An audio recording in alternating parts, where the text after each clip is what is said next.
Welcome here to TalkFCB and welcome to my first World Cup preview of the 2022 tournament. And I'm starting here with a game that means a great deal in my household. I've said before, my girlfriend is American, I am Welsh.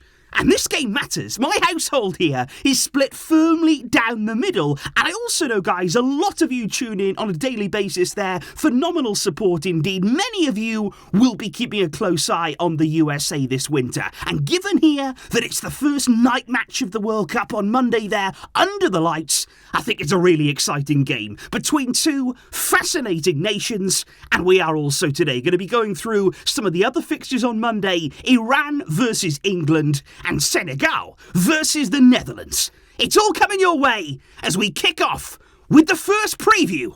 Let's do it. And indeed, guys, as we head into the World Cup now, I do invite you to join my group over on Sporting for the tournament, where if you predict 3 correct scores in a row, you will win a mystery shirt on the app. It is free to play and free to download there. All you have to do is follow the link in the description. That will take you right to it there. We've got leaderboards over on the app, a chat as well for during the matches. And it's going to be really interesting and fascinating to see how you get on. And I'll also be placing my predictions. But I'm not promising anything as to the accuracy of how they may turn out. Because when it comes to the United States of America against Wales, well, first of all, Wales are making here their first appearance in the World Cup since 1958. That is 64 years of waiting that is finally going to come to an end on Monday. And I'm sure it's going to be a really proud moment there for Rob Page, the Welsh manager, and his team leading out a nation. And the whole of Wales will indeed be watching. Now, for America, they arrive, of course, with plenty more experience here on the big stage. And I think they very much expect now to be involved in World Cup tournaments. But that doesn't mean they're not going to be grateful to be here, certainly, given that they missed out in the 2018 World Cup, and it was unthinkable at the time that they would miss out, but they did, and they'll be eager to make up for lost time here in Qatar. And I do think it's quite interesting, actually, looking at these two teams here coming head-to-head on the opening full day of the tournament here, because there are a fair few links, I feel, that have emerged recently between the USA and Wales. Not only me and my family, but if you've been keeping up there with the Welcome to Wrexham series,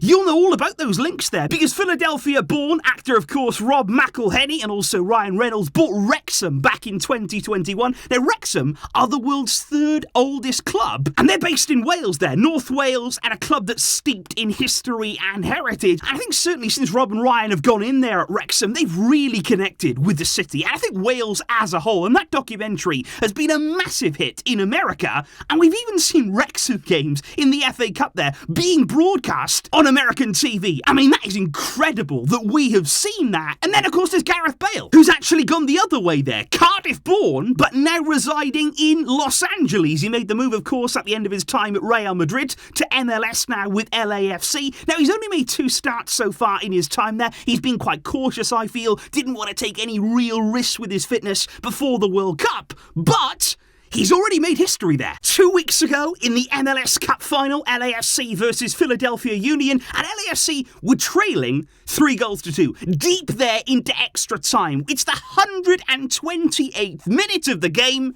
Step up, Gareth Bale. He is a big game player in finals, in big moments. He will step up for your team.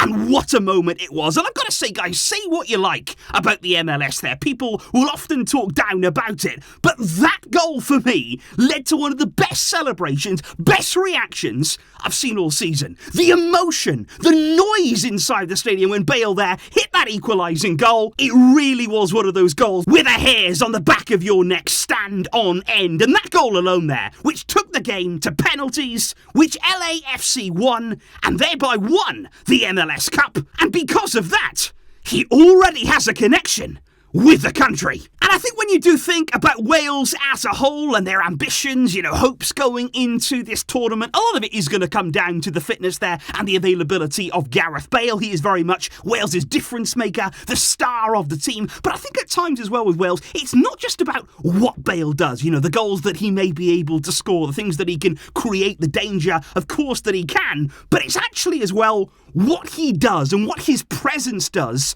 for those around him. I think for those players elsewhere in the Wales team there, when you've got Bale leading your line and you know that he's fit and he's ready to go and that he can provide some big game-changing moments, that gives you a sense of confidence there, and that almost allows them at times for those players to play above their level and to actually try and match what Gareth gives this Wales team. And I think for America there, you're looking very much so at Christian Pulisic, Captain America, of course, and I think he's going to be playing here with a bit of a point to prove. He emerged as this incredible young talent at Borussia Dortmund, somebody the whole footballing world very much keeping a close eye on. He made then that big move to the Premier League, to Chelsea. He's had some big moments and nice moments there, but I just think over the past season or so, that momentum, all of that upward trajectory, it just has started to slow a little bit. There's a lack of confidence in Pulisic's game. I think he's also been played out of position a great deal as well, and I just think here, in a World Cup for your nation there, the perfect opportunity, still only 24 years old,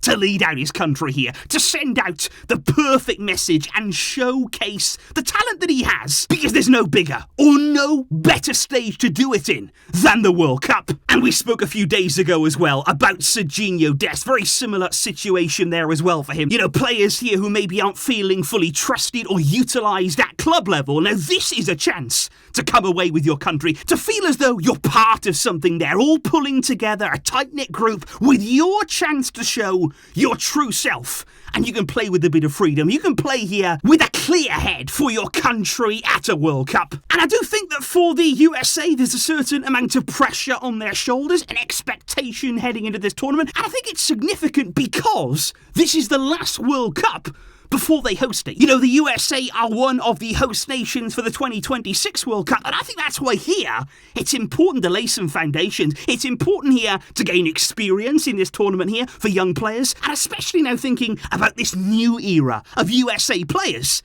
The time is now. This is your moment. You've got to grab it. You've got to show what you're made of at this level. And I think that's why, undoubtedly too, there is going to be big pressure on the shoulders of Greg Berhalter, the USA coach, has been there now for the past 4 years. And he's somebody who actually took part in the World Cup for America as a player. He knows what this feeling is like. And I think he's somebody right now who, as the coach, definitely divides opinion among the fan base. And ultimately, he's got to deliver at this tournament. There is no excuse for him right here, because when you are looking at the USA squad heading into this World Cup, I think there's plenty of exciting names there, plenty of young players who can really snatch this opportunity and show what they can do. I'm really interested to see Brendan Aronson made the big move in the summer to Leeds United in the Premier League, and I think he's shown really good flashes, good moments there of potential and quality. I think Weston McKennie this season, he's had a lot more game time at Juventus. I think at first, he struggled to really get a foothold in their team, but when he's been fit this season, he has been very much a fixture in Allegri's midfield. And I also like the look there as well of Yunus Musa. I've watched him a lot at Valencia. Really exciting player when he's playing at his potential, along with Gio Reyna too. He is somebody who is hugely talented, and again, somebody who's been spoken about for many years there, coming through at Dortmund. He's had really cruel luck with injuries, a lot of bad luck there and problems that have slowed that development. But he's still only 20, and he is heading to the World Cup. One player, though, for the USA who will not be heading to Qatar is Ricardo Pepi, and I think that's actually the one that really did divide the opinion between the America fan base there in terms of the selection from the coach. I think he took a risk by leaving MLS and, of course, making that big move to Europe. He wasn't really able to hit the ground running in the Bundesliga with Pepi, but this season, I think he's really rediscovered his confidence in the Eredivisie, and honestly, at 19 years old, he's somebody who can score goals, who can make something happen out of nothing. Probably I would have taken him. I think that is a mistake there to leave him behind. We'll have to wait and see whether that comes back to her Greg Berhalter. And then you got the squad of Wales, and indeed the players that Rob Page has selected to head to the World Cup. And I think it's an interesting group here from Wales, and certainly a younger group of players. And I think that's really interesting because I think it suits the way that Wales want to play there, to have some energy about them, if they're defending deep, if they're having to be really confident jam-packed, and without the ball in games, they need players there who can get them up the field and have pace as well in the team. And I think there's also a good amount of experienced players around the places to help there with this big, high-pressured tournament. You know, you've got the likes of Aaron Ramsey, Ben Davies, Joe Allen, Wayne Hennessy there. All of those players have over 70 caps to their name, and they're going to have to help the young players and manage them through these kind of matches, which of course is something new for everybody connected with Wales. And looking at the form coming into this tournament, I think it's safe to say that Wales are not exactly firing on all cylinders. You know, before the World Cup, we haven't exactly produced brilliant results there. A loss at home to Robert Lewandowski's Poland. We lost as well in quite a tight game against Belgium, and as well losing in the final moments against the Netherlands. That was a game that we honestly deserved to do a bit better in, but I actually think with Wales at times, they will produce their best when they need to, when it really, really matters here. Coming into a major tournament, we saw it back, of course, at the Euros. We saw it again a few years later.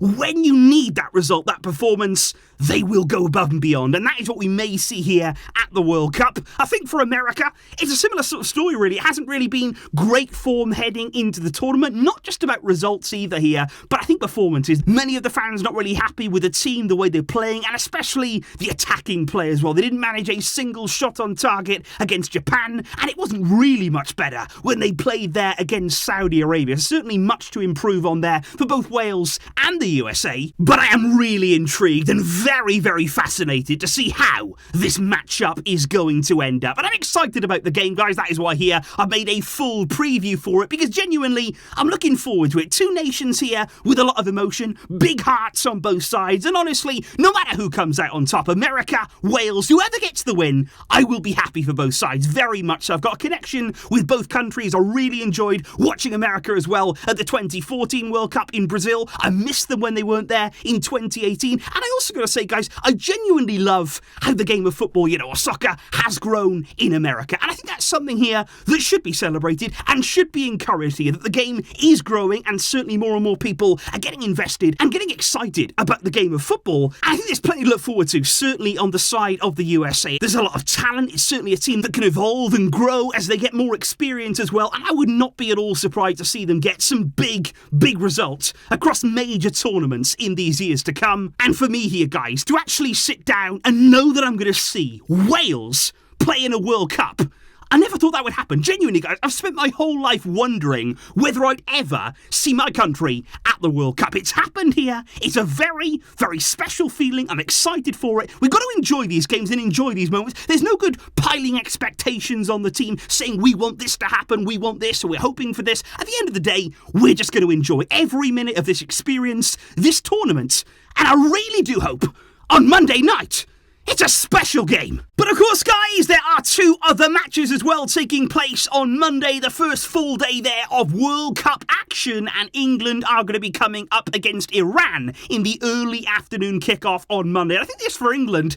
it's not an easy game. You know, you think on paper, oh, England, they're going to get the job done here, but Iran, they are no pushovers whatsoever. I remember actually I had to cover them for One Football in a profile I was doing in the 2018 World Cup, and they're a really difficult team to come up against, especially on your opening day of the tournament, and there is going to be pressure on Gareth Southgate. There's a feeling there that England should be doing better, not really in terms of results perhaps, but the performances. With the players that England have at their disposal, especially going forward, you know, attacking players, they should be one of the most exciting teams to watch. They should be a team that you actually put on and enjoy watching them. But under Southgate, that has simply not been the case, especially in the performances of late. So certainly here, pressure, as there always is, on England heading into a major tournament. And then we have Senegal against the Netherlands there. That's going to be coming after the England game and before USA against Wales. And of course, in action, we will have Memphis Depay and Frenkie de Jong. Both of those are expected to be involved there from the start in this one. But I think the big news before this game, indeed, about the tournament as a whole, and really sad news, is that Sadio Mane